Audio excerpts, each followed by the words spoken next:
Bonjour tout le monde, bienvenue à cette réunion du 26 février 2025. Monsieur les maires, Madame la mairesse, chef de département, Monsieur le DG parisien, chef de département, spectateurs et téléspectateurs, bienvenue. Je vais ouvrir la réunion. Je vais demander à M. Tarnowski de faire la vision, s'il vous plaît. Numéro 2. Merci, Monsieur le Président. Prescott-Russell continuera d'être une communauté unie par ses traditions et ses cultures en marche vers la prospérité de tous ses citoyens. Merci. Merci beaucoup, M. Tarnowski. On va procéder maintenant à la reconnaissance territoriale. First Nations Land Acknowledgement. As we gather here today, we respectfully acknowledge the land on which we live and work in Prescott and Russell is located on the traditional and unceded territory of the Anishinaabe people, including the Algonquin Nation. We furthermore acknowledge that the territory encompasses the traditional and treaty lands of the Haudenosaunee people, including the Mohawk Nation. We gratefully acknowledge these First Nations for their guardianship of this land, and we honor them. We are grateful for the past, present, and future contribution made by the First Nations, Inuit, and Métis people in shaping and strengthening our communities. On va passer maintenant à l'item 3, qui est l'adoption de l'ordre du jour. Il soit résolu que l'ordre du jour soit adopté tel que présenté. M. Zant et M. Tarnowski, tous en faveur? C'est adopté. Déclaration d'intérêt pécuniaire, numéro 4. Est-ce qu'il y en a? Il n'y en a pas. Numéro 5, pétition, délégation. Nous allons passer à l'item 5.1, Brad Cartier, Small Living Company, repenser le logement pour un avenir meilleur. Monsieur, allez-y, monsieur. Good morning. Thank you. My name is actually Aaron Markel, but Brad Cartier couldn't join us today. Thank you very much for housing me. Just really quickly, I wanted to give you a little bit of a backstory on who I am and why I'm here today. I'm Aaron Markel again, one of the co-founders of Small Living Company. My business partner, Brad Cartier, is actually in Arizona, Phoenix to be exact, giving this exact presentation to a few developers there. I've been in construction my whole life, almost 30 years now. What I've done over the years, I've built embassies, I've built buildings downtown, I've done additions, houses, I've built some sixplexes in Rockland, I've done many things, including a couple of breweries. And about 3 years ago, I was at the Navin dump with my dump trailer, and I noticed a line of trucks coming in. Constant, dumping. Our industry is terrible for waste. And about a week later, I changed my mantra to rethink construction. And you'll see the idea of rethinking ideologies, construction, housing is core to the belief of what we're going to talk about today. Next slide, please. So we build tiny homes, specifically tiny homes on wheels. What that becomes for us, it becomes very interesting because they're mobile. They're easy to move around. We can build in different locations and bring the house to the problem. It allows us a tremendous amount of flexibility. Our construction team consists of a custom-made chassis that is built in Wendover right off the highway. We took regular chassis and redesigned them. We got rid of some of the weight. We made them so they're more efficient. We made them so they're lighter and they can be more insulated. Our framing team, we build in a modular capacity, so we build panels. Our framing team is about 5 minutes up the road on Concession 3. Our roofing team is across the street, same on Concession 3. So because they're on wheels, when we talk about factories and how to develop, we don't have to think about a 100,000 square foot factory, which we normally think of. It takes tons of power, heat, hydro, people to fill it. Our houses can go to the next station, so we just have to build stations. And once they're framed on the outside, as long as we have land, we can build these anywhere. We can finish building them in a parking lot. We can build them in someone's backyard.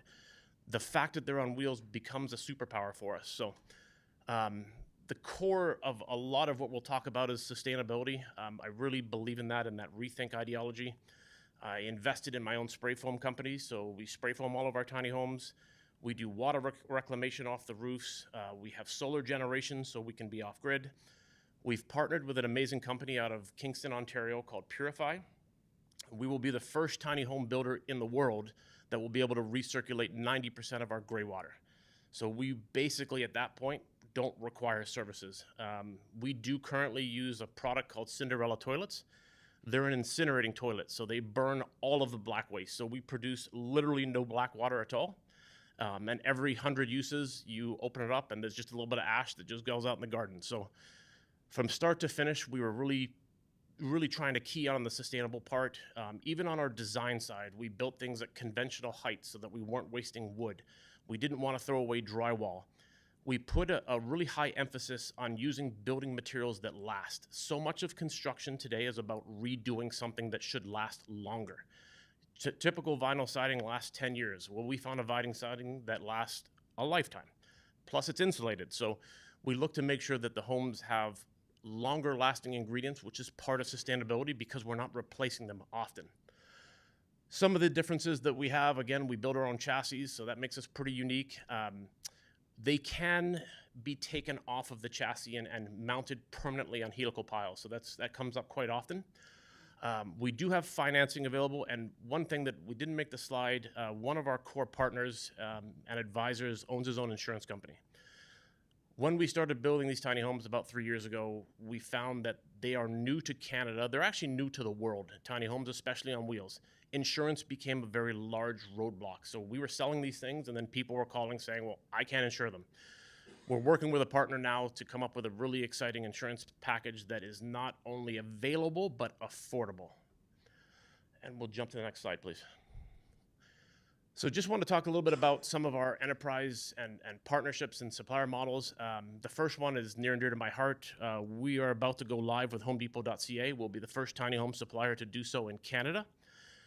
We will be launching in 80 stores across Ontario, eventually looking to do all of Canada. Home Depot's excited by the program. They've developed their own new software because they haven't sold tiny homes up until now, and they see it as a 1,000 unit a year opportunity. We do some consumer sales, but not very much. We really try and focus on larger enterprise, business-to-business type sales, where we can build at scale and at volume.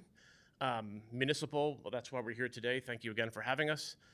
Insurance is really interesting because we have an insurance partner. What we were finding, we looked at that big windstorm that hit us, 2 years ago. I also own the Hammond Hill Eco Resort. We lost, like 5,000 trees in 5 minutes. Many people lost their homes. I fixed many of those homes. But insurance is interesting because we now have an opportunity to bring a tiny home to a problem and keep people's kids getting on their same bus or in their same neighborhoods, whereas during that storm, people were having to relocate to Orleans and further to find housing. We do some stuff with developers where people have bigger properties. In that case, we'd consider more of a coach home. So can I grab the next slide, please? Thank you. A little bit about who we are. Our first year, we did just over $2 million in sales. We talked about Home Depot. We launched in about 3 weeks with them. We do have Hammond Hill. We're looking and talking with the municipality of Clarence-Rockland about doing a 100-lot redevelopment there to add some more housing. We do a lot of enterprise partnerships. This time next week, we're dealing with a group that owns 700 acres just outside of Picton that would like to do a 35-unit tiny home. They're calling it a starter home community, so something that gets people into the market sooner at a more affordable price. And internationally, we have partnered with Export Development Canada. They granted us what they call future exporter status, which means they're going to support us on line of credits and capital.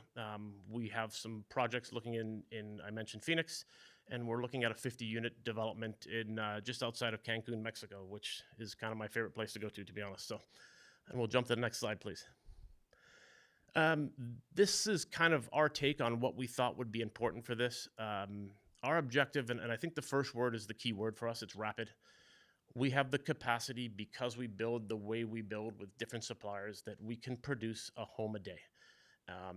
This is a very unique conversation point because speed, as I mentioned earlier, I've done some sixplexes. The average sixplex is providing 6 units, and it's taking from the time the guy buys the land till the time it's finished 2 to 3 years. That's about what it takes. And it takes $1 million to $1.5 million. Well, I tell you, in that same 2 to 3 years, we're capable of producing 200 to 300 houses. That matters because what we're facing now, anytime you turn on the news, all you're seeing now is the housing crisis, the homelessness crisis, the affordability crisis. I just brought on a co-op student, and as I'm meeting with him, the first thought I had was, I'm going to teach him how to build stuff, but he's never going to be able to afford to buy his own home. Like, it could take him 30 years before he can get into home ownerships, which as a young man, as a young Canadian, when I was 20, that was my goal, was to find a way to buy a home. And I don't see it anymore for our kids. I really don't. I think it's become like an out of sight dream. The things that I think make us unique is we're all based here locally in Rockland. It took me 46 minutes to get here. We do have the validation with Home Depot, so they believe in us. I didn't make the slide, but we do have a partnership with Cité Collégiale. They will be introducing our tiny homes into their curriculum in about 2 months, middle of April. It'll be the first time tiny homes make a curriculum in Ontario for sure, and I think Canada. So they'll be building 2 of our tiny homes, which for us is a great validation. And it's amazing to, I'm an old construction guy. I've been doing this 30 years, as I said. We get really stuck in our ways. We don't see the future. We don't see new building strategies, but kids do. They have an open mind. And I think we're really excited to be able to show them that there are different ways to build, that you can build smaller units and it's still as exciting as building this big, large apartment building. And again, we have most of our production based out of Wendover, which I guess is 20, 25 minutes from here. I'll check the next slide, please. Manufacturing, rapid deployment. We have a mobile factory model where, again, we can bring the factory to the issue. We don't have to build in Wendover. We could build in Southern Ontario by just moving our factory. Again, because it is not this huge building the size of this. All we need is somewhere that's enclosed and out of the weather. Sustainability, again, key to everything we think about. When we think about sustainability, and we use the term off-grid, it's probably not the right term. Off-grid implies you're building a cottage, right? You're in the middle of nowhere. When I think about development as it pertains to municipalities, I know that municipalities have large amounts of land that is basically unserviced, right? They become snow dumps or storage bays. Well, if I didn't need servicing, wouldn't it be a more interesting development to be able to put 50 tiny homes there? And I can be off-grid and produce my own power, take care of my own waste, take care of my own water. Like, that's a whole new way of thinking about, I guess, development, right? It's not, I don't need massive amounts of servicing. I don't need, what Brazil is putting in right now, which is really complicated. So it allows us to rethink where a development can go. It allows us to rethink what land can be useful for. And I think that's really important. Cost effective, our homes start at like $30,000. Now, to be clear, this is not the Taj Mahal. This isn't the nicest model. They do go up to about $250,000, but it allows, again, that affordable piece where maybe this is the stepping stone for someone to have their first home. And maybe that home is on your parents' backyard and this is but when they're done with that home, it can be moved. It can go to someone else's backyard. It takes about an hour to connect to services. It's very similar to an RV in that matter. So it doesn't really matter where it goes. So long as the hookup is there, this can move and become the next brother or the next sister-in-law's home. It can be converted into a space to do massages or an office. There's multiple iterations of what this can and can't be. Community and local growth. For those of you who might know me, I'm a community guy. We were really proud to be part of this community and from this community. And I think it's time that we try and do something for the community. And I think this may be part of that. The last thing that's really interesting is there are a lot of grant opportunities for this stuff. They're not available to us as the builder or / developer, but they are available to everyone on the other side of this table. Coming at it from a municipal aspect, CMHC has some amazing programs, the grant programs that are out there right now. And I think I'm not a very political person, but I don't think it really matters who wins, who comes in. Housing, affordability, homelessness will be a key metric for everything that goes forward. So many of these grants, although they do change with incoming governments, some will stay, some will become amplified, in my opinion. I'll take the next slide, please. So some of the stuff that, again, we took a stop at being presumptive about what we thought was important. Emergency housing, because these are deployable, they can show up to the problem very quickly. And there's always an emergency that's unfortunately coming or already here. And it sees disaster relief, those kind of overflow scenarios, affordable communities. We have a business plan laid out. We did a little bit of work with Clarence Rockland on this, on some land that we owned. We called it a starter home community. So we thought that, we would throw in some bylaws and some rules that this would be a community for people entering home ownership. So something on the affordable side, but you still get that sense of your pride of ownership and being part of a community, and to be able to help out those low-income families. So remote housing, again, we tie back into that kind of off-grid scenario where it doesn't actually matter that the power doesn't run the street or that gas isn't nearby. That doesn't make a difference to us. And then the other stuff, youth and student housing has become a big fundamental problem right now with a lot of international students. Seasonal workers seems to be a problem in the agricultural sectors. And then we put in pop-up tourism because we do a little bit of that ourselves. And those kind of mobile community centers, the support structures that seem to be challenging, hospital overflows, things like that. So I think that's it. Grab the next slide, I think. So that's kind of it. I went really fast. There's a lot of content there. So if there's any questions, I'm happy to take them. Thank you very much, Mr. Cartier, for your great presentation. I guess we're going to have questions for sure. Monsieur Zant, Mayor Zant. Thank you, Warden. Thank you, Aaron. I know when we had spoken, we had talked about, and I won't name the city, but it is possible for municipalities to order from another country, and maybe you could speak on the dangers of doing that when it comes to, being insured and those types of things. Yeah, just to make sure that we understand that local is better. Yeah, I think it's a Thank great you, point. Mr. Zant. Go ahead, Mr. Cartier. Yeah, I think it's a really great point, in particular now with this kind of real big Buy Canadian thing that's happening. What we're seeing in the house on wheel model, or these tiny homes that are being sourced from places like Amazon and China and other locales, what they're not respecting is they're not respecting CSA guidelines. So CSA is the determining guidelines to ensure that the house is built to Canadian standards. Things like proper insulation, electrical is actually probably one of the biggest ones, because these things, if they're wired incorrectly or on the wrong voltage, like we use 50 hertz, parts of the world use 60 hertz. If they're wired incorrectly, you have fires. So we're all governed by CSA.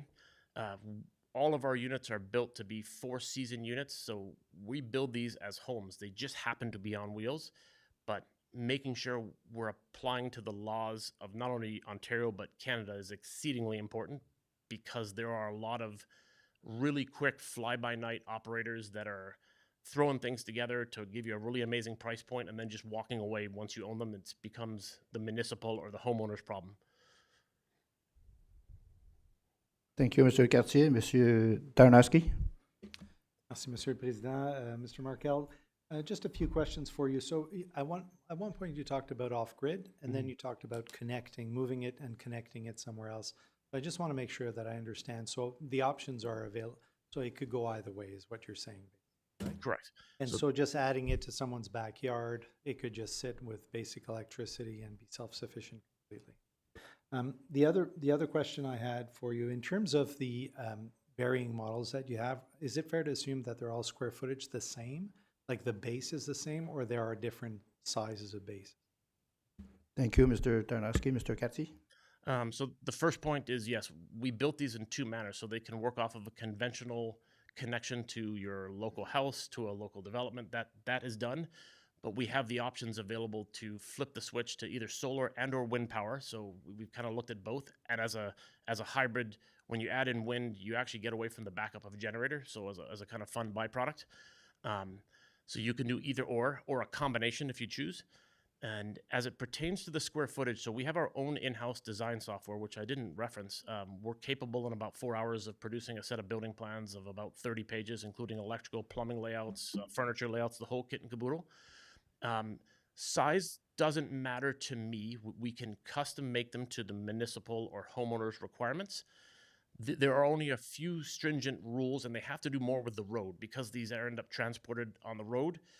To pass down a regular road, you have to be less than 13'6", obviously, to get underneath bridges, and no wider than 8'6", 102 inches. You can go wider. You just need one of those wide load permits. I passed a convoy on my way here. So size is actually more a function of what it's going to be used for, how big your bathroom is or isn't, how many spaces you need for sleeping. So we build to fit, to be honest. Great. Thank you very much. You're welcome. Thank you, Mr. Tarnowski. Monsieur Riopel. Merci, Monsieur le Président. My question might not be directly to you right now, but I'll get back to you. Monsieur Prévost, in our official plan, we do permit tiny homes or tiny house. Here's my question. We're trying to get away from trailer parks. This company is building tiny homes on trailers. We're going to start over another era of permitting tiny homes on a trailer instead of trailer parks on a trailer. Would that still be permitted in the official plan? Thank you, Mr. Riopel. Monsieur Bravo. Mr. Warden, Mr. Riopel, essentially what I'll call them, they're mobile homes. I mean, they're houses on wheels. It's called a mobile home. But the official plan allows for these types of housing in your municipality with the caveat that they need a zoning change, with the exception of Champlain, which basically prohibits any new mobile homes or mobile home parks. So anywhere else, if a local municipality is interested in basically welcoming these types of housing, you simply need a zoning change in wherever they want to be established. That's what it is. Thank you, Mr. Bravo. Monsieur Riopel. Thank you, Mr. Prévost.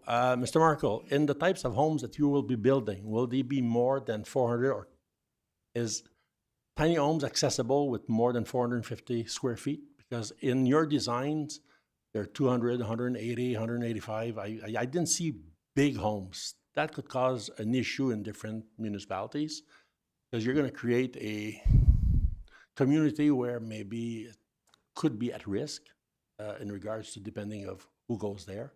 But can you build, because in our township, and I don't know about the other townships, we have a minimum size of square footage. Mm-hmm. Now, if Home Depot would sell one of your homes and it's 350 square feet, it would not be permitted in Champlain. So how would that customer know unless he finds out? He should before he buys. So are your homes available with greater than 450 square feet? Thank you, Mr. Riopel. Go ahead. Without being on a trailer? Thank you, Mr. Riopel. Mr. Cartier. Yeah, so the easy answer is we've really focused on units a little bit smaller than that. We have the capacity to build bigger than that for sure.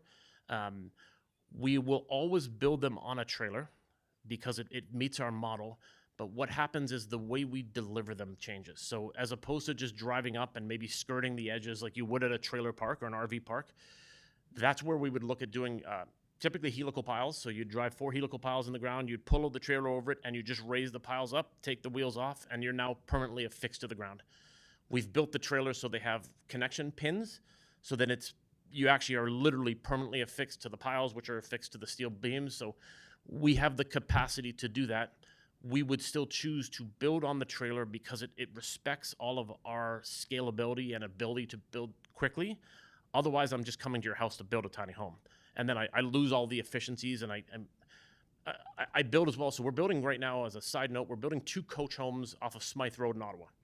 So you may or may not know this, but Ottawa on average averages 10 coach homes built a year. So it's not very many. No one really knows what they're doing, and it's taking me longer to build these coach homes than if I just built like a 6-plex, honestly. So being able to pull them into the yard means they're finished for me. All I have to do is do the final connection so I can still achieve all of the metrics of speed, quality, control, building in my backyard, but I just bring it to you and I just deliver it in a little bit different way. Thank you. Thank you very much. I've been calling you Mr. Cartier since the beginning there, so you're Mr. Aaron. When Mr. Riopel mentioned that to me, I thought he was mentioning Mike Bernowski. He said Mike. Sorry about that. Any other questions? Mr. Brière, go ahead. How are these taxed now? That's one, like if it's not a permanent structure and it could be moved, how do municipalities tax the square footage or these homes? Just wondering how that works. Because let's say if I just buy an RV trailer and I park it in my yard and my son lives out of it for the summer, that's not taxable, I guess. But how would this be taxed if we create I'm just wondering how that worked. Do you have experience with that? Thank you very much, Mr. Brière. Mr. Michael? Thank you.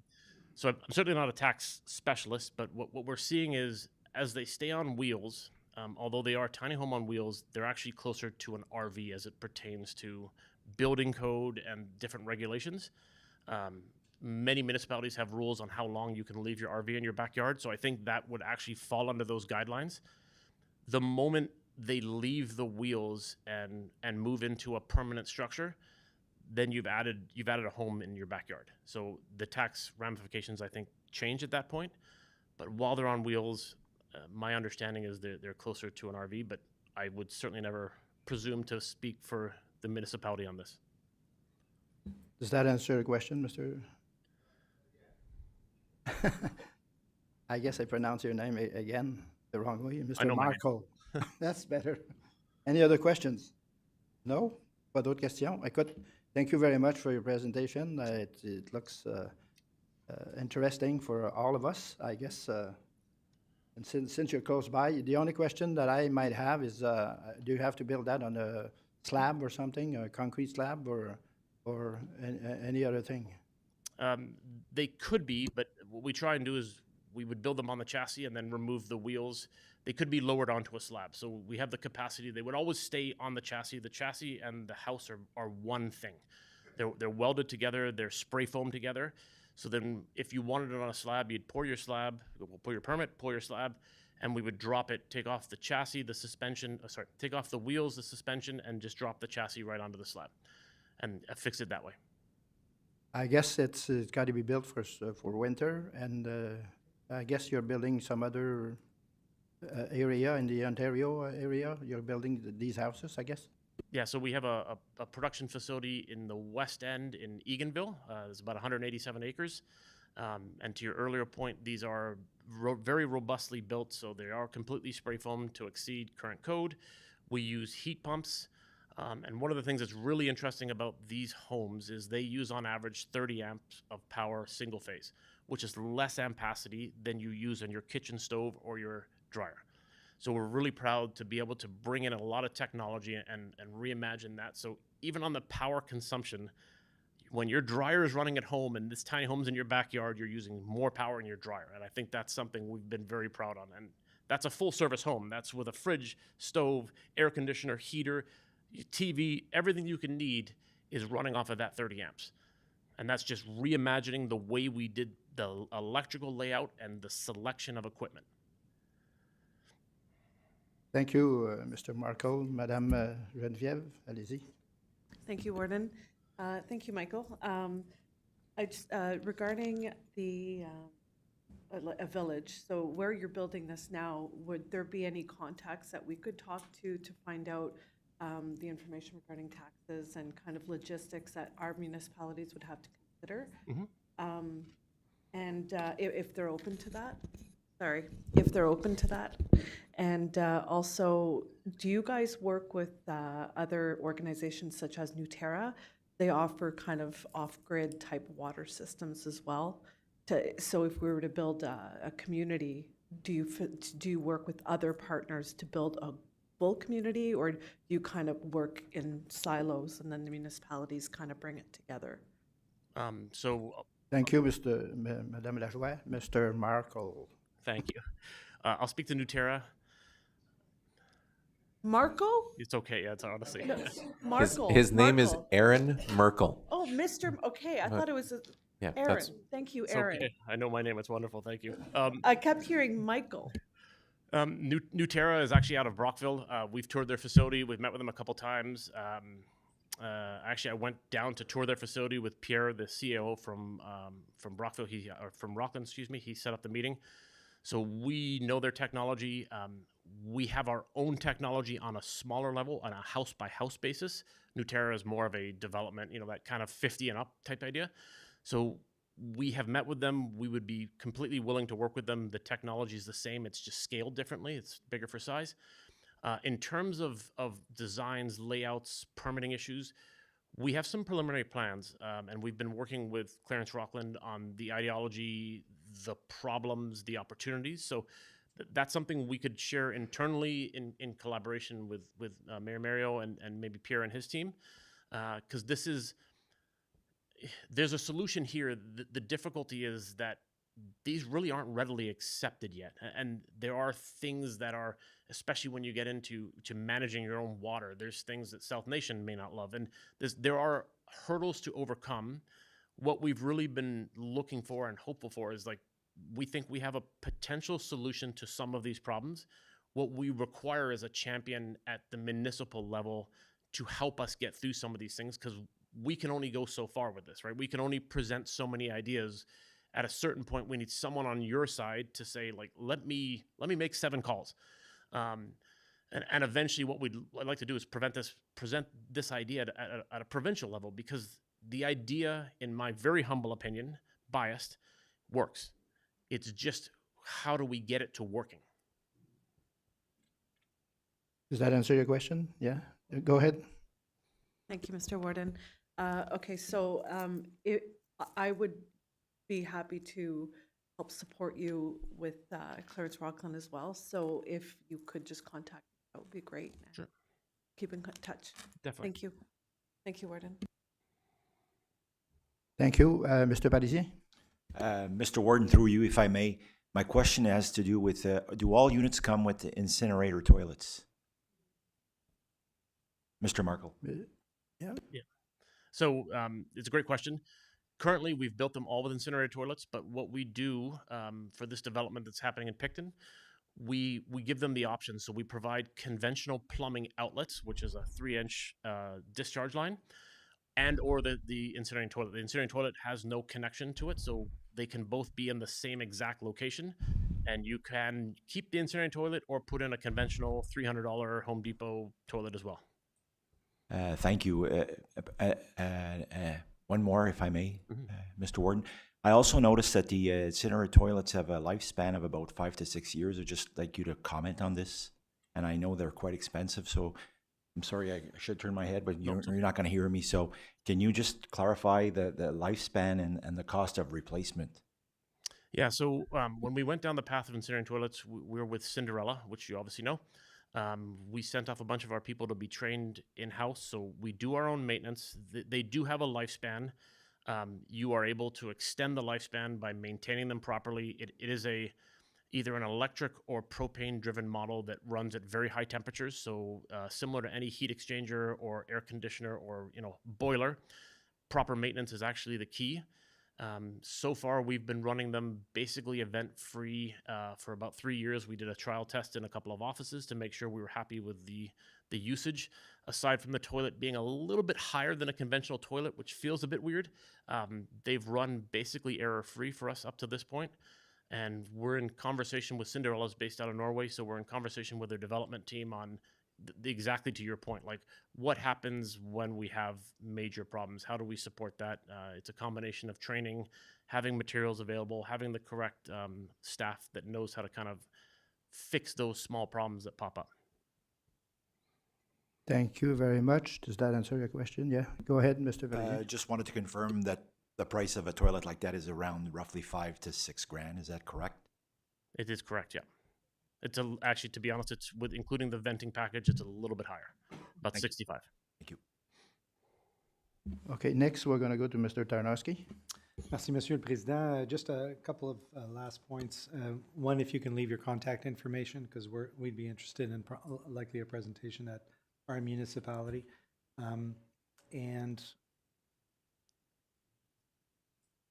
yeah, is there a way for anyone to see finished product? I know you're modular, how you put them together. So how would we go about going to visit a site that has one? Can I just answer? Oh. Yeah. Thank you, Mr. Tarnowski. Mr. Marco? Yeah, so we have a bunch of finished models currently at Hammond Hill, which you could some see. We also have a 2,000 square foot indoor showroom located at the Hammond Golf Course. So what we did there is we built 3 different models, from our very smallest, which is 8.5 by 10, to an 8.5 by 16, to a kind of combination model of 240 square feet. Always with the idea that tiny homes should be something that is exciting. It should be something that should inspire. So you'll see, if you come to our showroom, you'll see a combination of finishes. You'll see different tile designs. You'll see different storage ideologies. because when we look at this style of living, you have to really reimagine and rethink what it means to live in a smaller space. If you look at what they've been doing in Asia and Europe, they've been doing this for eons. It's just that we have a lot of land, and our houses are 3,000 square feet. So now we built the showroom so that people could come through and get inspired by colors and selections and styles of siding, but also really be aware that if they are making this choice, that tiny living is an actual conscious decision to move into. It is not for everyone in this room, certainly. And that is a big part of why we built the showroom. To my knowledge, we're one of the only companies that has as large a showroom as we do.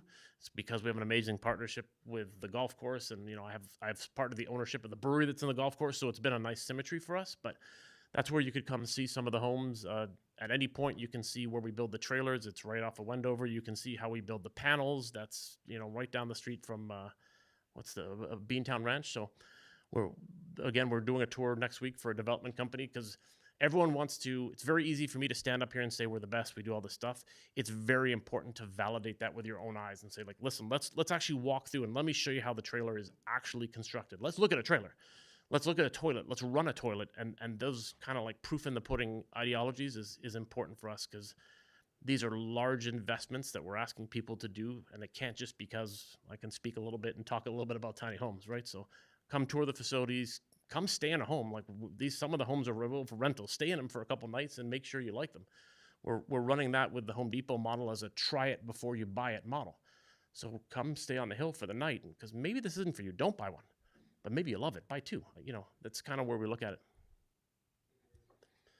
Thank you very much. Before I go ahead, all the information is going to be sent to all the townships as soon as possible. Madame Lajoie? Thank you, Warden. Thank you again, Mr. Markle. My question would be, I guess, to Council. There seems to be a lot of interest on embarking on trying to look at new ways. And I'm kind of wondering, since this delegation is here at the county level, is there something at the county level that we could do, perhaps creating some sort of committee where we explore all these questions regarding the incinerator toilets, all these little, because if we're each doing the same thing and we're working in silos. So at the county level, would any of you be interested in forming some sort of committee where we could explore the larger umbrella, look at applications for municipalities? Is that? Thank you, Mrs. Lajoie. I'm going to pass the word to Mr. Parisier. Mr. Warden, Ms. Lajoie, I was going to try to get a hold of Mr. Markle as he ends his presentation. I'd like to go see it and possibly arrange for a visit either by members of council or some certain staff members. So maybe we start with this first, see where that goes, and then maybe we can take it a step further afterwards. That's my proposition. Thank you, Mr. Parisier. I think it's worthy cause. Monsieur Zant? Thank you, Warden. I like the idea that you're going down. I don't know necessarily that it would be the perfect body to do this here. I think all of our municipalities have different priorities. As we know, Champlain they don't permit, but other ones do. I think it would be best to each communicate with them directly and run this through our councils and our administrations. I'm sure there are other administrations that would probably be against it, some more for it. Because if we do it here, then we're kind of forcing it down everyone's throats as one equal thing. I don't think that would be accepted in certain municipalities. But I'm excited at the fact that, look, this presentation gives us options. We've talked about, I don't know about you, but I got 2 kids that seemingly will never leave my house because there's no way that they could even afford rent, let alone a mortgage. And these provide that flexibility for municipalities that have those rules in place, and those who may not but want to, right? So I think it's just looking at different options. And what I love about this company is, and I've known Mr. Markle for a while, is that this is made in UCPR for UCPR. These are local things. We talk about, as he mentioned earlier, buying Canadian and supporting our local businesses. And I think this plays right into what some of our priorities are in our municipalities, especially with homelessness, with warming shelters, with different things that we may want to do. But again, best done at the local level at this point. Thank you very much, Mayor Zand. Mr. Padier. Mr. Warden, I concur with Mayor Zant. I don't think this is a county thing at all, but that's why I was offering. I'm going to go visit this myself. To say the least, this is very interesting. It's innovative. I'm curious and I want to go see this. So I'm going to arrange at least a visit myself with Mr. Markle, if at all possible, and invite a few that may want to come along, and then you can take it on your own afterwards. That was the whole process. But I do agree that this is a local thing more so than a county issue. Anyways, we'll keep you posted. Thank you, Mr. Parisien. Any other questions? No? Thank you again. I mispronounced your name for 100 times, and everybody else did, but thank you very much for a great presentation, and it seems like everybody's interested. Thank you very much. We're going to go to 5.2, Gérald Gauthier, plan de service d'audit. Je vais vous lire la résolution pour questionner qu'il soit résolu que le Conseil reçoive le plan de service d'audit pour le service terminé le 31 décembre 2024. Monsieur Gérald Gauthier. Allez-y. Proposeur et appuyeur. Monsieur Tarnowski, Monsieur Lefebvre. Questions, commentaires. Allez-y, Monsieur Gauthier. Okay. Merci, Monsieur le Président. Bonjour, membres du Conseil. Donc, c'est notre exercice annuel de vous présenter le plan d'audit. Cette année, il n'y a pas beaucoup de nouveautés. Il y a 3 nouveaux chapitres, mais c'est des chapitres que probablement ils ne toucheront pas les états financiers des comtés. Il n'y aura pas d'impact dans votre cas. C'est pour ça que je dis qu'il n'y a pas beaucoup de nouveautés. Ça, c'est pour l'année courante. À l'annexe B, on présente les nouveautés pour les années futures.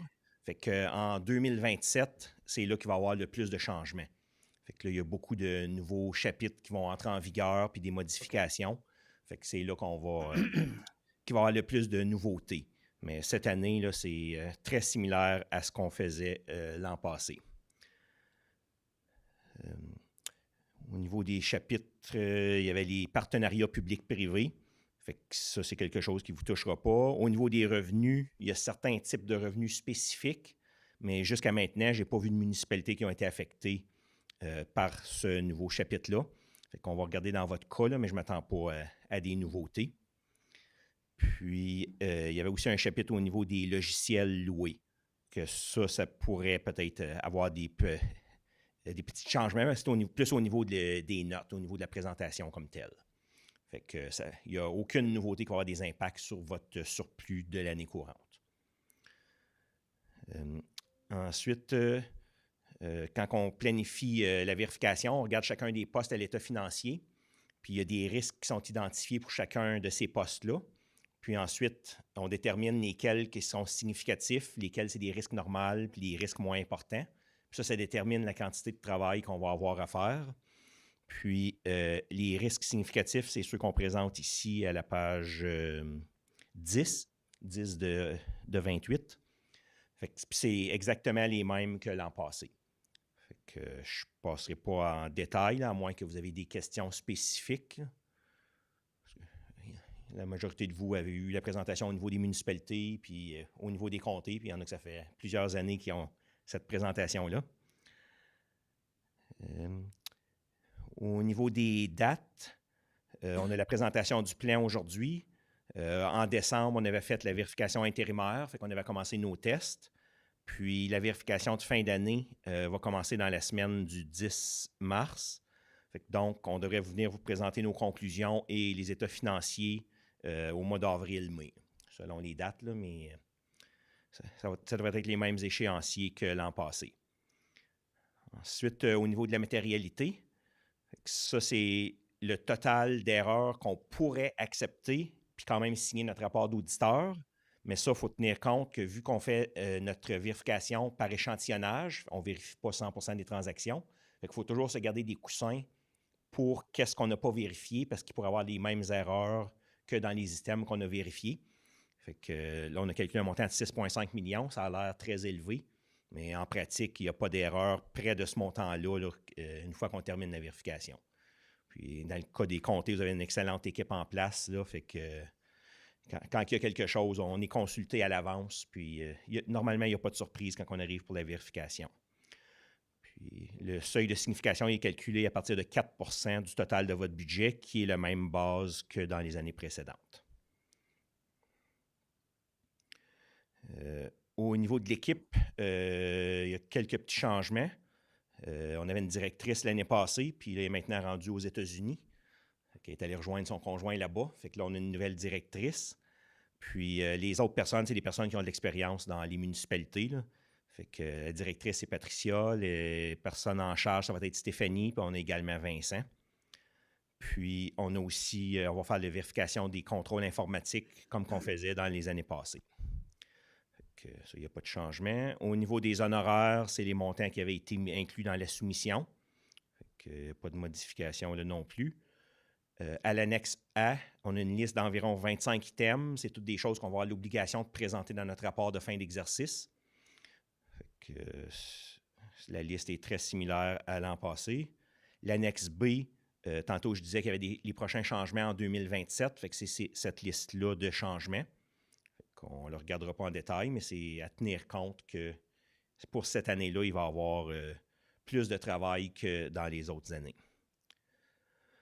Ensuite, l'annexe C, on va plus en détail dans le processus d'audit.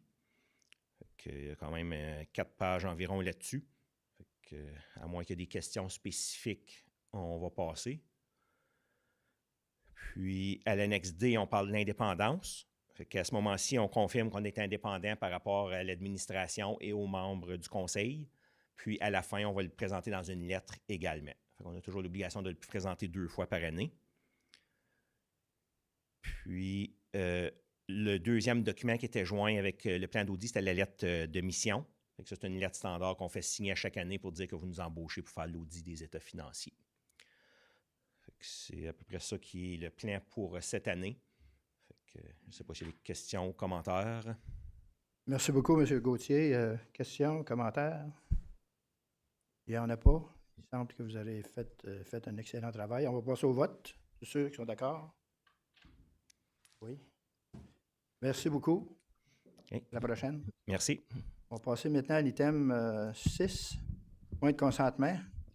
Je vais vous lire les 10.1, procès verbal de la réunion ordinaire du Conseil du 29 janvier 2025. 10.2, procès verbal du comité de gestion de la résidence Prescott-Russell du 29 janvier 2025.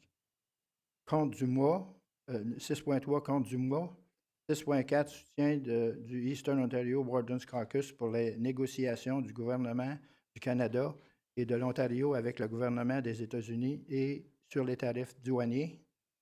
6.5, correspondance au Conseil. 6.5.1, priorités et recommandations du Eastern Ontario Warden's Caucus pour les élections en Ontario.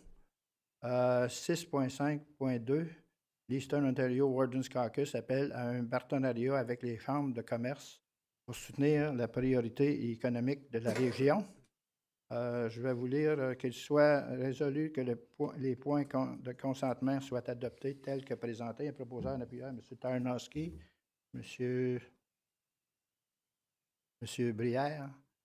Tous en faveur? Merci beaucoup. C'est adopté. L'item 7, avis de motion de résolution écrite des membres. Il n'y en a pas. 8, rapport des départements. 8.1, l'administration. Non. 8.1.1, DG. Nouvelle. Est-ce que vous l'avez. M. Parisien, allez-y. Que vous allez lire la résolution avant? Oui. Qu'il soit résolu que le Conseil approuve l'option 1 telle qu'annoncée dans les rapports DG-002-2025. M. Parisien. Merci, M. le Président, membre du Conseil. Le rapport a été rédigé par Mme Cadieux. C'est son dossier. On est prêt à répondre aux questions, si vous voulez. Dans notre optique... M'excuse, M. Parisien, c'est proposé par M. Riopel, appuyé de Mme Laloy. Allez-y. M'excuse. Merci. Désolé.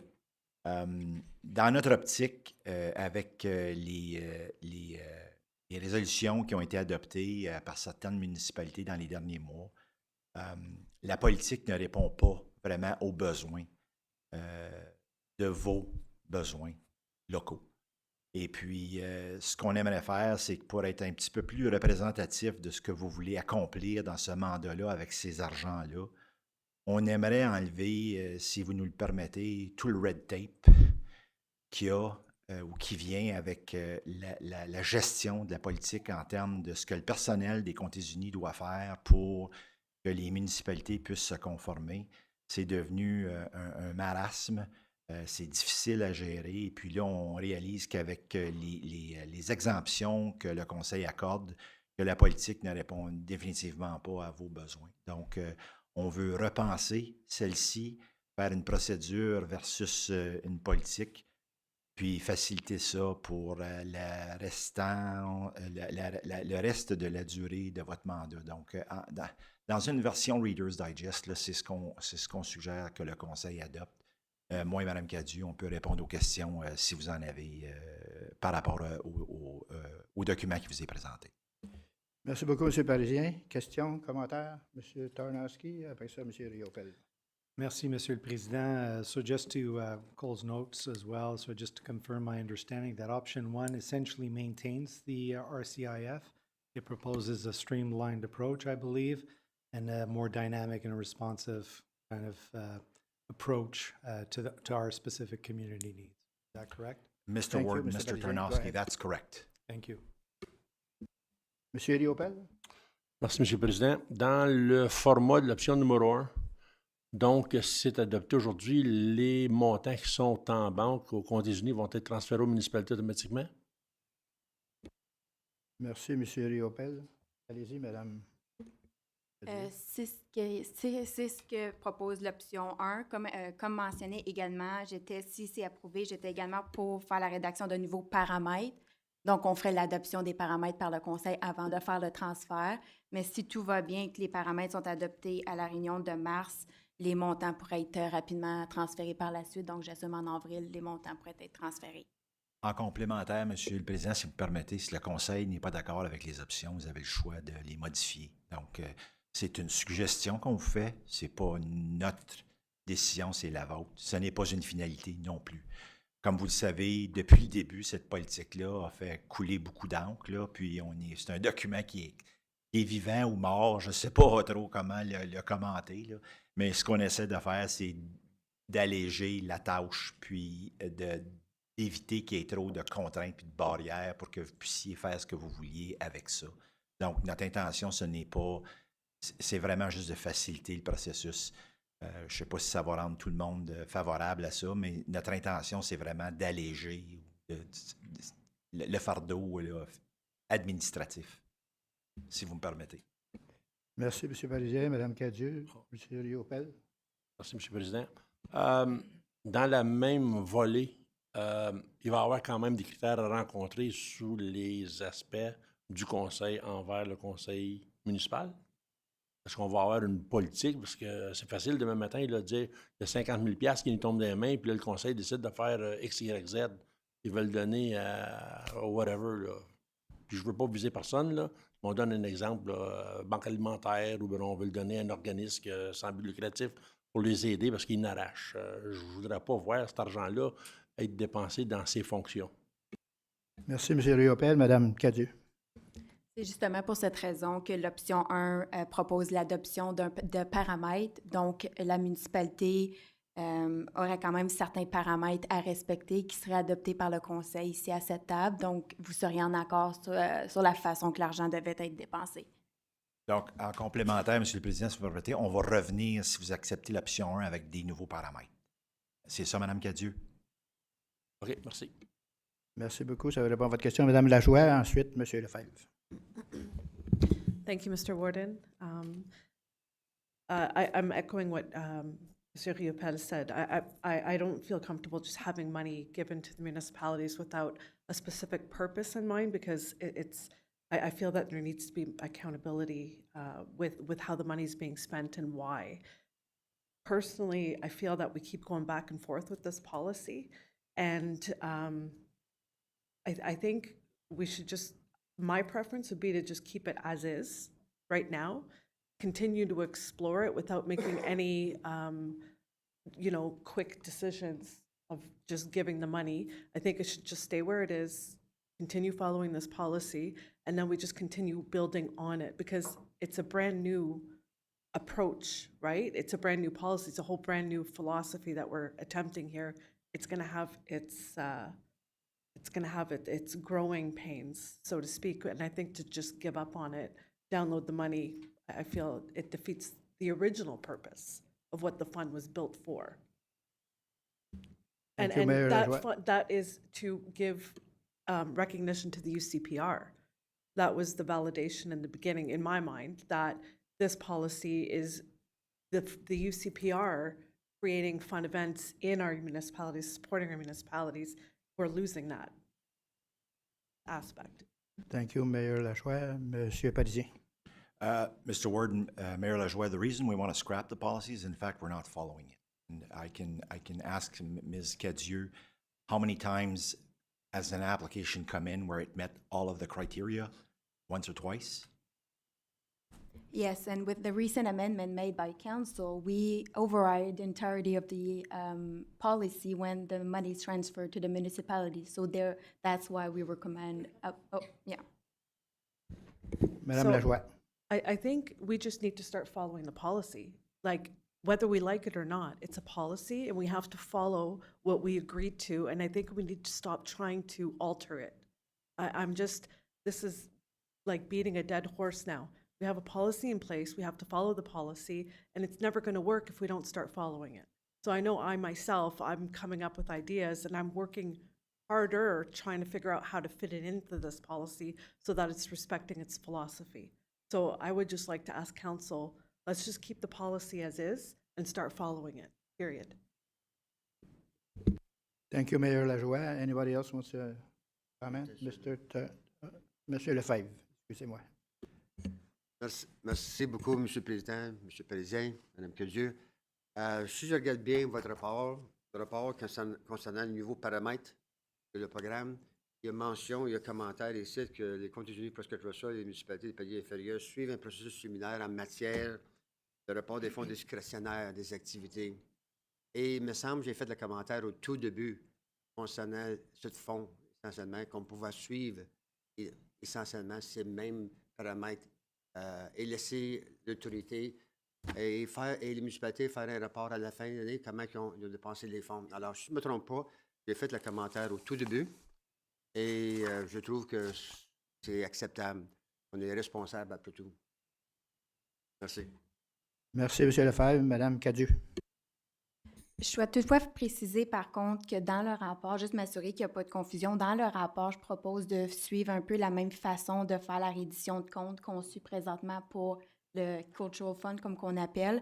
Par contre, les paramètres ne seraient pas les mêmes. Il y a une très grande flexibilité pour le 10 000 qu'on vous transfère, en autant qu'on a une résolution de votre conseil local qui transfère de l'argent à des organismes communautaires. On est très flexible. Par contre, les paramètres pour le fonds régional seraient un petit peu plus sévères, simplement pour les montants en jeu. Donc, je vais juste faire la distinction entre les deux. Oui. Merci, Mme Cadieux. Allez-y, M. Lefebvre. Oui, merci, absolument. Je veux dire ça, parce qu'on avait quand même demandé qu'une résolution du conseil municipal fasse partie du processus. Mais au point de vue rapport et soumettre d'abord que la municipalité, il y a une résolution du conseil, vous êtes quand même assez flexible à la suite de l'adoption d'une résolution de la municipalité comme telle. Et le rapport final, au bout de ligne, c'est quand même quelque chose de semblable qui existe depuis plusieurs années, si je ne me trompe pas. Merci, M. Lefebvre. M. Tarnowski, ensuite M. Zan. Monsieur le Président, ça serait juste pour confirmer une correction. Monsieur Parisien, vous avez dit qu'on allait scraper, comme vous avez dit, la politique comme telle, mais je trouve que c'est pas ce qu'on fait en ce moment. L'option 1, dans le fond, c'est on l'ajuste, on l'améliore, puis ça fait partie d'un processus quand une nouvelle politique comes to life, that we adjust it to make sure that it works, that it's as streamlined and as efficient as possible. And I think that option 1, to me, is achieving that. So I'm really happy to see the evolution of it. And I know it's come with a few little headaches and bumps and bruises along the way, but I think that it's showing that the process is working. So I'm quite happy, again, with option 1. I'm going to be supporting option. Thank you, Mr. Tarnowski. Monsieur Parisien. Monsieur le Président, Monsieur Matt Tarnowski, désolé pour mon langage coloré, là, c'est que c'est des formations professionnelles, j'utilise ça depuis les 20.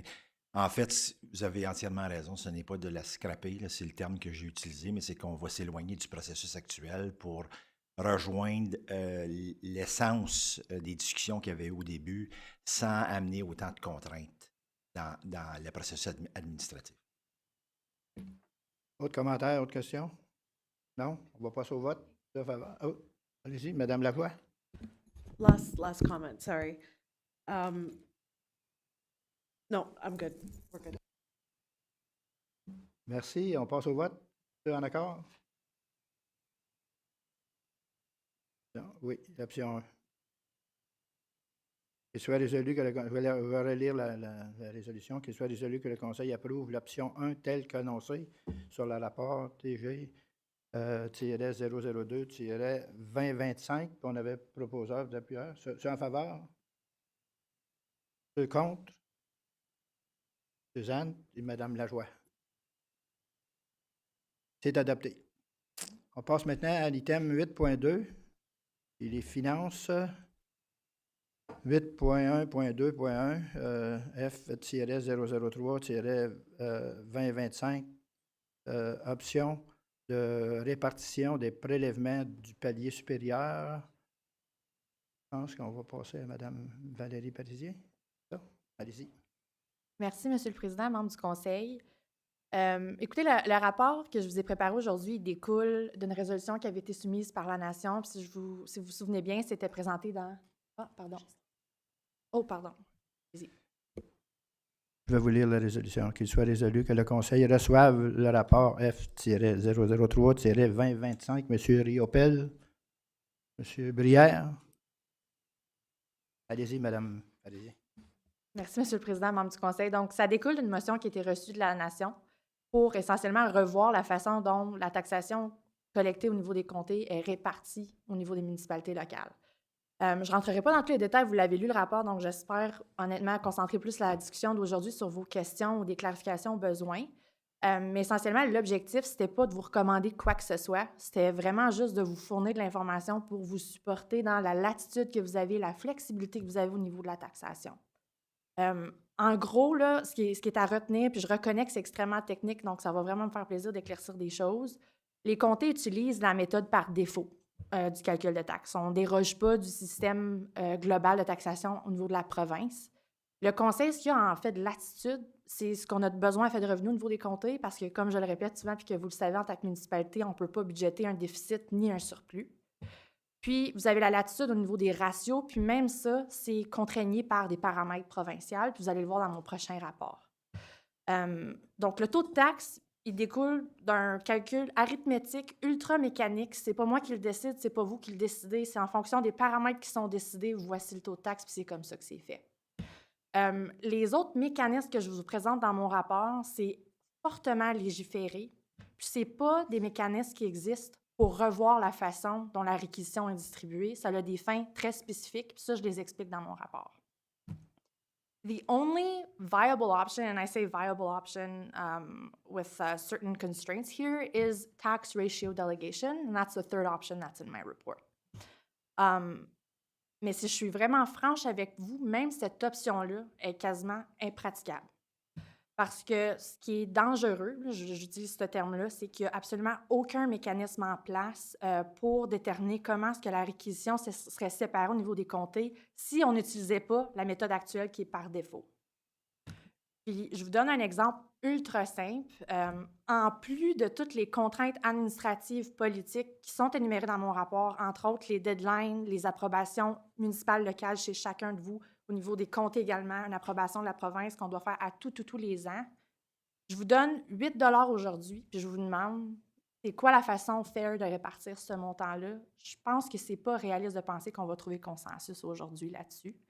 Ça, c'est le bémol que je veux vous lancer là-dessus. Parce que, ultimement, on déroge des conversations stratégiques sur c'est quoi les priorités régionales, puis c'est quoi qu'on veut chercher comme service, puis niveau de service qu'on veut livrer à nos résidents.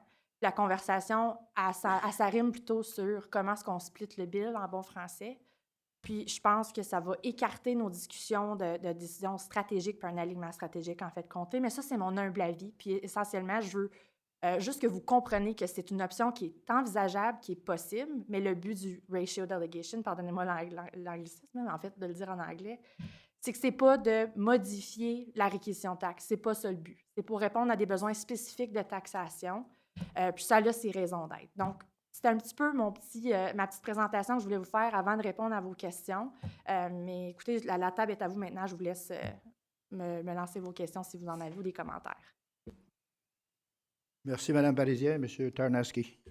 Merci, Monsieur le Président. Merci, Mme Parisien, pour le rapport. En revisant le rapport, j'apprécie premièrement l'approche prudente que l'équipe a présentée et je comprends la réticence à proposer des changements avec les complications. Ce n'est pas évident. Considering this discussion is even happening, I think it's also crucial for administration to acknowledge that the current system, in some cases, is causing unequal burden on some of the municipalities regarding the cost in certain regional services that don't directly benefit their community. So, and I know we're all aware of this, so unchecked, I think this dynamic can sometimes lead to feelings of disparity and resentment with some of the council members.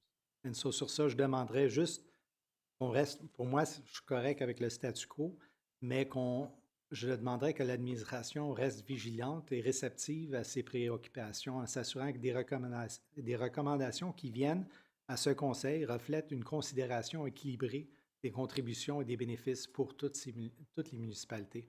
So I think we have to explore every possible avenue to mitigate these disparities by promoting fairness and cohesion within the counties. And what I mean by that is when we bring certain pieces, and I won't give exact examples at this stage, but happy to have that chat, we have to remember how that impacts that disparity. And I think that we all understand our regional hats here. And I think that to promote this cohesion with this council, certainly in the short time that I've been here, I think we just have to be sensitive to some of the issues that come to this council. And I'm not saying that we're not right now, but there is a couple of points there that I can give as an example at some point in the discussion that I think that could just kind of minimize that environment. So that's my only comment. So again, thank you very much for the report, and I appreciate the challenges that it brings. Thank you, Mr. Tarnowski. Any other comments or Monsieur Bruyère? I echo Mr. Tarnowski's comments, and I truly appreciate the amount of work that went into this. I know it came from our municipality.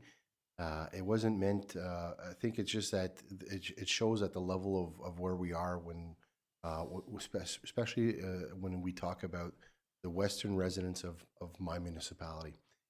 They're getting, I call it double dinged. They're getting dinged because they have high valuations.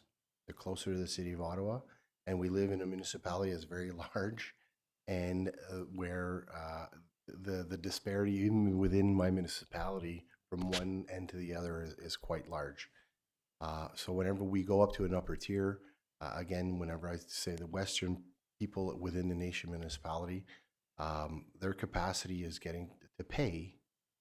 They're getting near the end of the rope, and it's so I wanted to bring attention to that I'm fighting for these people, because if we don't bring this on the table, people are going to start losing their homes. Now, this is something that's been mentioned to me multiple times, and these are young professionals.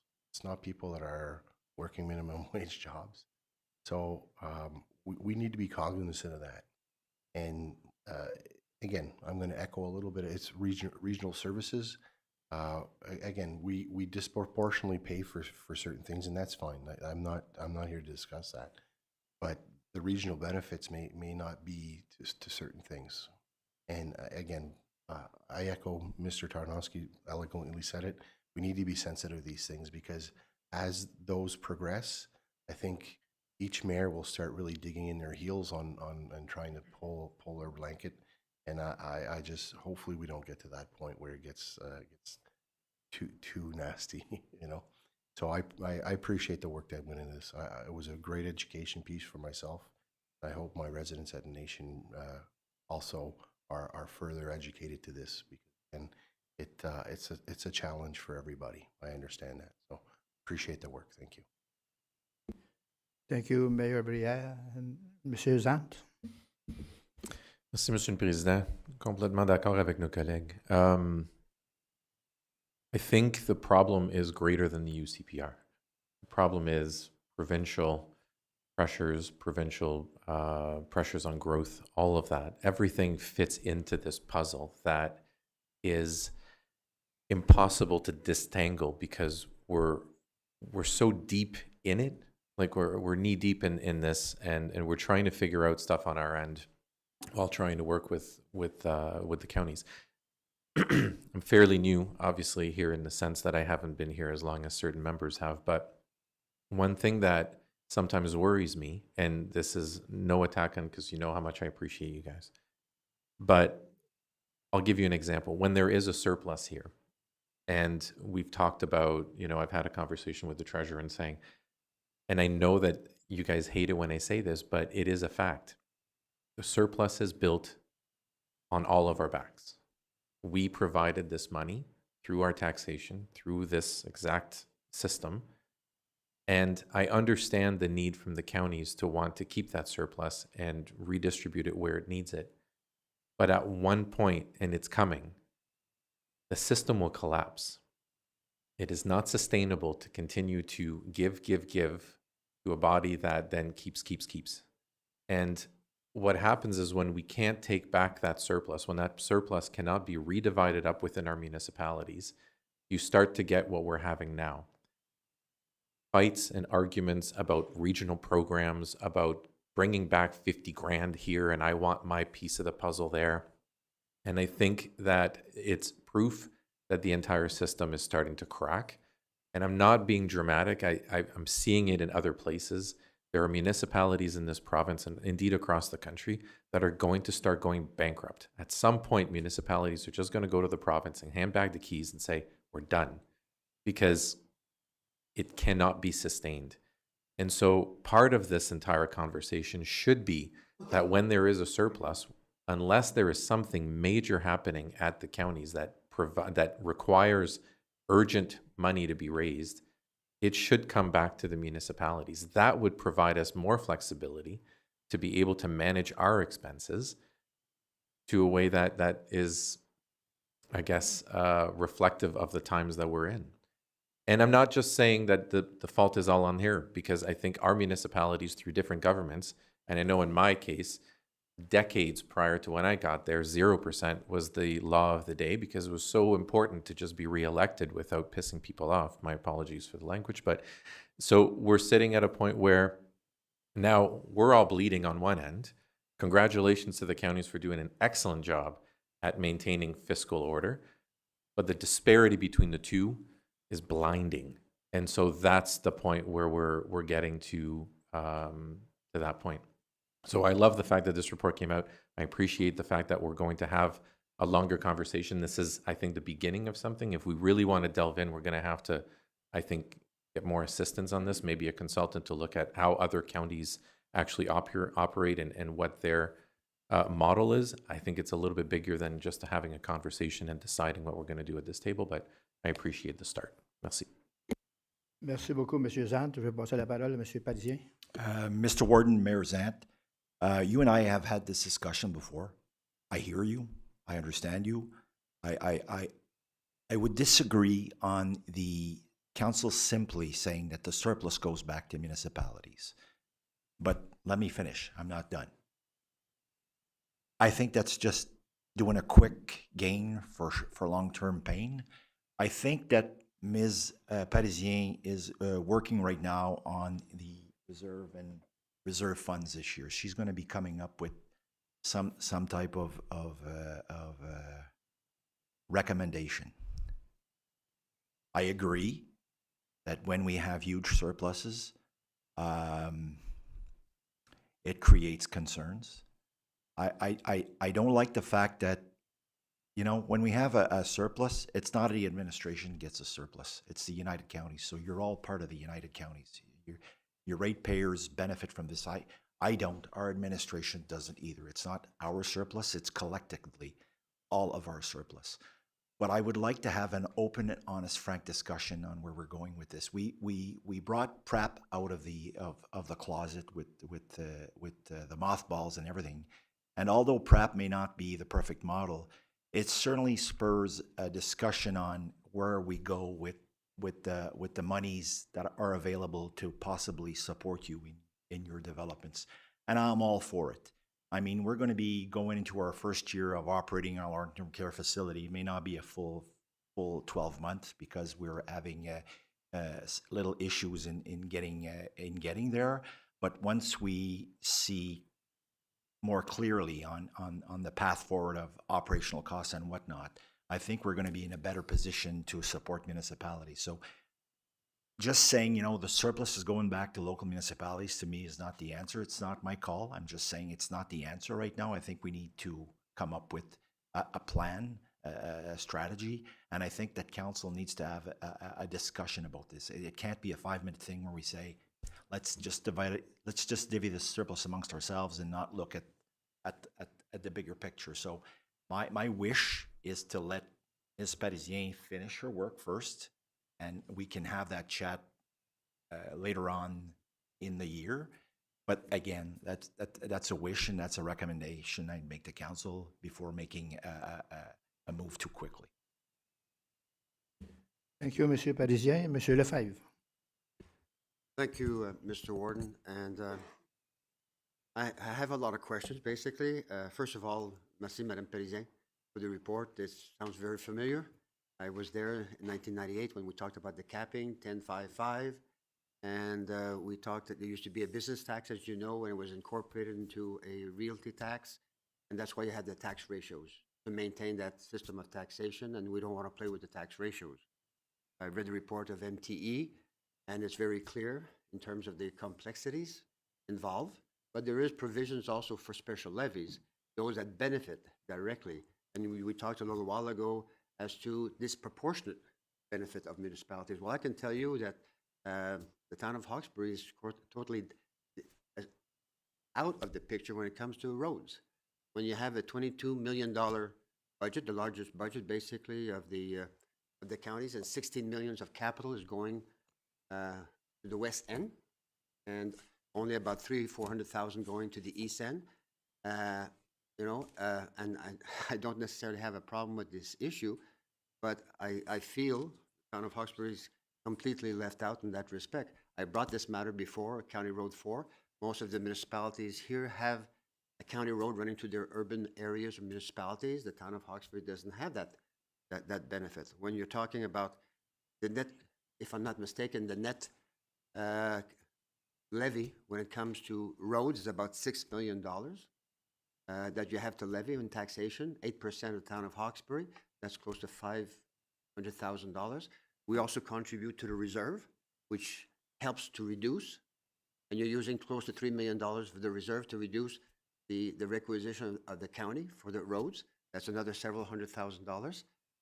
That is all a contribution to Hawkesbury, but I can't say that there's a disproportion of benefit because we have no benefit, essentially, when it comes to that. And I brought this matter before, and I plan to bring it again, basically.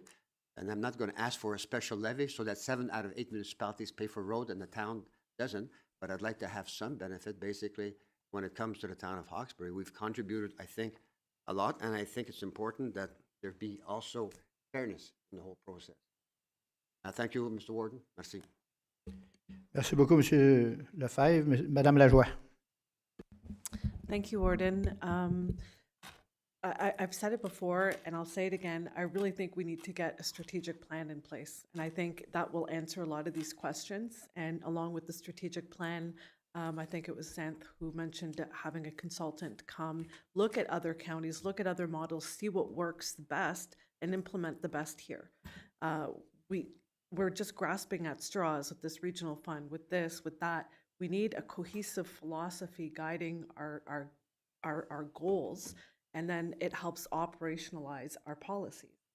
I just think we need a larger guiding philosophy that will help tie us together and develop strong policies that we'll be able to implement. Thank you, Madame Lajoie. Anybody else? Quelqu'un d'autre? Fait que on va passer au vote. J'ai une proposition de M. Riopel, appuyée de M. Brière. En faveur. Tout le monde en faveur. C'est adopté. Passez maintenant à l'item 8.2, 8.2.2, F004-2025, politique d'imposition.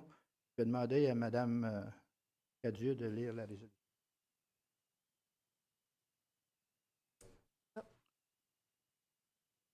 Can I just circle back? What did we just adopt? There's options available. That's why. C'est quelle option qu'on a adoptée là? On a reçu le rapport, puis il y avait des options qu'on pouvait. No? It was just to receive it.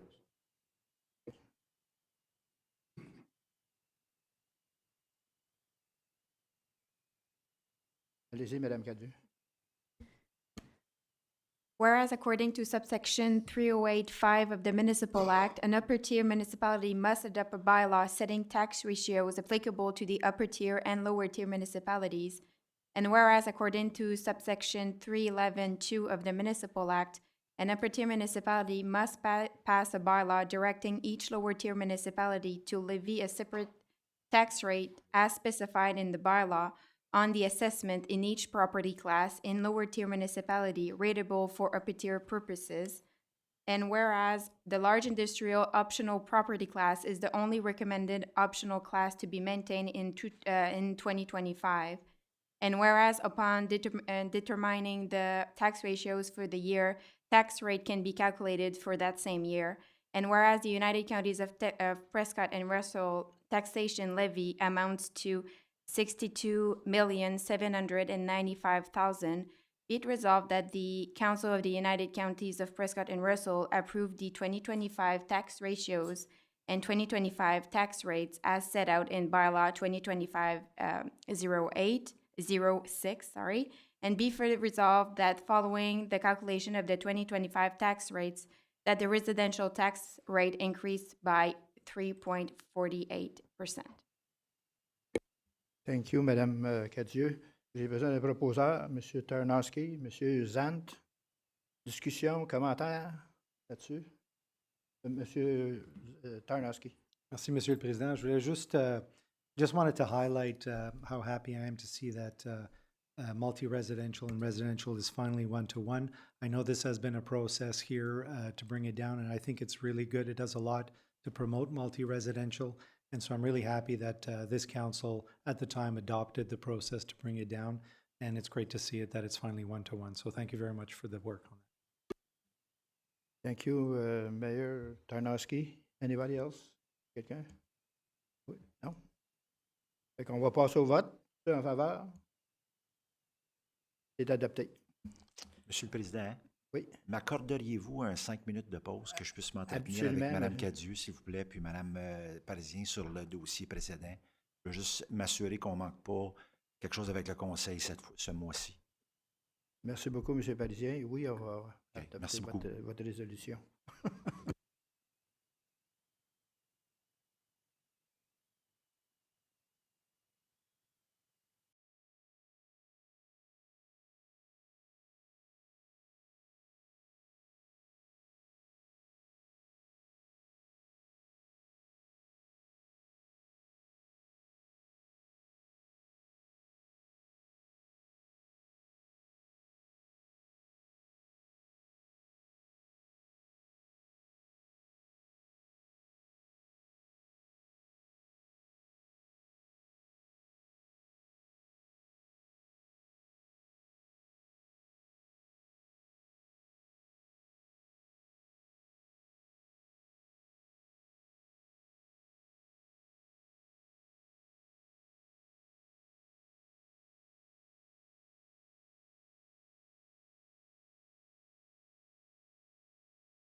Item numéro 9, période de questions au chef de département. Ah, oui. Monsieur Oui, le Président, si Parisien. vous me permettez, je voudrais juste fermer la boucle sur la résolution que la municipalité de la Nation nous a présentée avant les fêtes. On avait à ce moment-là décidé de la reporter ou de la déposer sur la table dans l'attente du rapport de Mme Parisien.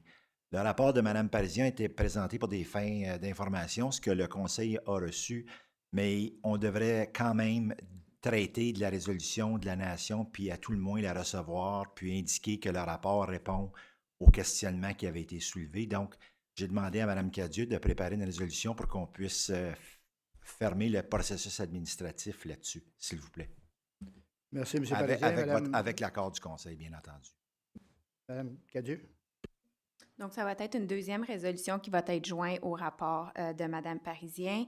Donc, il soit résolu que la résolution 354-2024 de la municipalité de la Nation soit reçue et qu'aucune autre action ne soit prise en lien avec cette résolution. La copie de la résolution est également en pièce jointe du rapport si vous voulez la consulter rapidement. Proposeur appuyeur pour M. Brière, appuyé de M. Tarnowski. Ceux en faveur? Contre? Non? C'est adopté. On passe maintenant à l'item 9, qui est période de questions au chef de département. Est-ce qu'il y a des questions? Pas de questions. Oui, M. Riopel. Merci, M. le Président. M. Bouchard, vous avez envoyé un courriel concernant une déviation ou un retard ou une activité qui va se passer dans les chemins, juste pour faire certain que je comprends bien le message. Merci, M. Riopel. Monsieur... Merci, M. le Président, membre du Conseil. Donc, hier, j'ai envoyé un courriel au niveau du pont Paul-Émile-Lévesque à Castleman. Donc, on fait des travaux présentement pour soutenir, j'oublie le terme, les poutres externes du pont comme tel. Mais jusqu'à temps qu'il soit en pleine réhabilitation, nous allons garder les voies restreintes à chaque extrémité du pont pour empêcher de mettre le plus de poids sur ces rétentions temporaires. Donc, dans le fond, la voie reste double, c'est juste qu'elle est rétrécie. Merci, M. Bouchard. Ça répond à votre question. Allez-y, M. Période de temps, ça va-tu durer tout l'été ou ça va durer... Parce qu'on va travailler sur ce pont-là éventuellement? Effectivement, M. Riopel, on va travailler probablement dans 2026. On va proposer un budget en 2026 pour réhabiliter le pont. OK, merci. Merci beaucoup, M. Bouchard. Autre question, Mme Lajoie. Just regarding the bridge, I know a lot of farmers use that bridge during the time that planting season. So could they be notified or, I don't know, I just don't want them to be stuck. Thank you, Mme Lajoie. M. Bouchard. Monsieur le Président, Mme Lajoie, we're going to be implementing these bollards in the next few weeks. So these will stay on the bridge until the planting season. So we might do I guess we might communicate with the public at some point in the spring. But for now, everyone's going to be seeing those bollards on the time being in like 2 weeks, I'm going to say, 2 or 3 weeks. Does that answer your question? Yeah. Thank you, Mr. Bouchard. Mme Lajoie. M. Tarnowski. Merci, Monsieur le Président. Question pour M. Larocque. M. Parisien a mentionné qu'il y avait un retard où il y avait des délais sur l'ouverture de la résidence. Juste confirmer, est-ce qu'on parle de gros délais? Merci, M. Tarnowski. M. Larocque. Monsieur Laviolette, M. Tarnowski, membre du Conseil, pas nécessairement un retard. Par contre, c'est encore la même histoire avec les étapes qui sont dépendantes d'une étape. On ne peut pas procéder à la prochaine.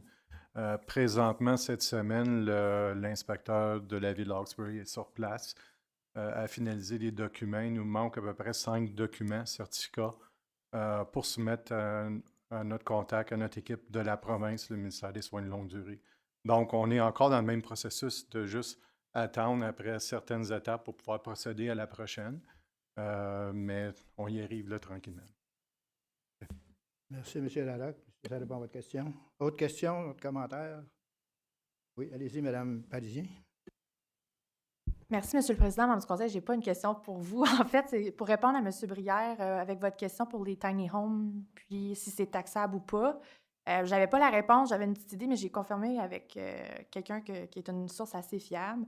Je pense que c'est soumis, c'est comme un mobile home, là, on s'entendait là-dessus ce matin. Usually, mobile homes aren't picked up on the roll return unless they're fixed on a property for the long term. So they're like subject for taxes. So I wouldn't say that initially they would be picked up, but if they're there for 1, 2, 3 years or whatever, then they would be taxed and probably fall within the residential property class, I would assume. But again, it's quite a new notion, so I can't speak for impact, but that's the initial thoughts on that, if I can answer your question. That answers. Thank you, Mrs. Parisien. You want to add something? Go ahead. I'll tell you, because the comparative I had in my mind is something like Cedar Shades, right? Where somebody will go buy an RV and go put it on blocks and have it there for 10 years and they're never taxed. I was a little fearful that that could be the case with this. And I'm happy to hear that there's leverages that we can exert on someone who puts it in their driveway for 3 years. Because it's actually a living space that we should be taxed. Thank you, Mr. Brière. Madame Parisien. Juste pour votre information, quand vous dites qu'il y a des propriétés qui ne sont pas taxées, juste ça pour que vous le sachiez, à chaque année, on fait un audit du rôle d'évaluation. Puis je collabore avec MTE, qui est notre consultant taxe, puis chacune de vos municipalités. Puis normalement, on va voir s'il y a des propriétés dans ce genre-là qui devraient être taxées, qui ne sont peut-être pas bien classées ou qui n'ont pas de taxes de collecter. Puis on envoie une liste de propriétés où est-ce qu'on devrait enquêter un peu plus, puis c'est vos municipalités qui vont sur le terrain, qui vont voir si c'est le cas.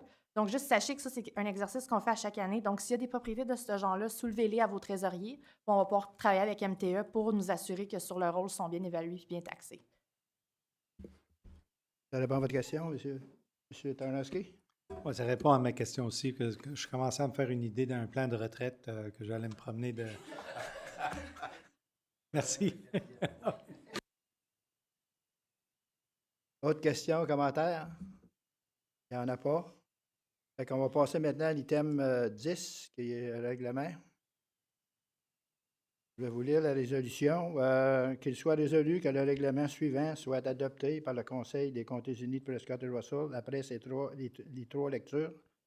20-25-06 pour établir la politique d'imposition et pour prélever les impôts fonciers pour l'année 2025 et 2025-07 pour autoriser l'exécution d'une quatrième entente de prolongation et modificative relativement au service de communication des répartitions des incendies pour la ville d'Hawkesbury. J'ai besoin d'un proposeur papilleur. M. Zant, M. Lefebvre. Discussion, commentaire? Il n'y en a pas. Fait qu'on proposeur, j'ai déjà un proposeur. Proposeur papilleur, M. Zant, M. Lefebvre. En première lecture. Deuxième lecture. Troisième lecture. C'est adopté. On passe maintenant à l'item huis clos. Je ne pense pas qu'il y ait besoin d'aller en huis clos. C'est juste pour adopter les minutes de la dernière réunion. On n'a pas besoin d'aller en huis clos. Fait qu'on va passer à l'item 12. Oui, allez-y. Il soit résolu que le procès-verbal de la réunion ordinaire du Conseil à huis clos du 29 janvier 2025 soit adopté tel que présenté. Proposeur Pierre, M. Tarnowski, M. Lefebvre, tous en faveur. C'est adopté. On passe maintenant à l'item 12, les règlements, qu'il soit résolu que le Conseil adopte le règlement 2025-08 afin de ratifier toutes les mesures et toutes les recommandations prises au rapport, aux résolutions et au règlement de la réunion ordinaire du Conseil du 26 février 2025 après les trois lectures. Proposeur appuyeur. M. Brière, M. Zant, en première lecture, deuxième lecture, troisième lecture, c'est adopté. Il y a des annonces? Pas d'annonces? Acheter canadien. En passant, j'ai acheté une casquette Canada est pas à vendre. Merci beaucoup. Ça se termine à 10h45. Bonne fin de journée tout le monde.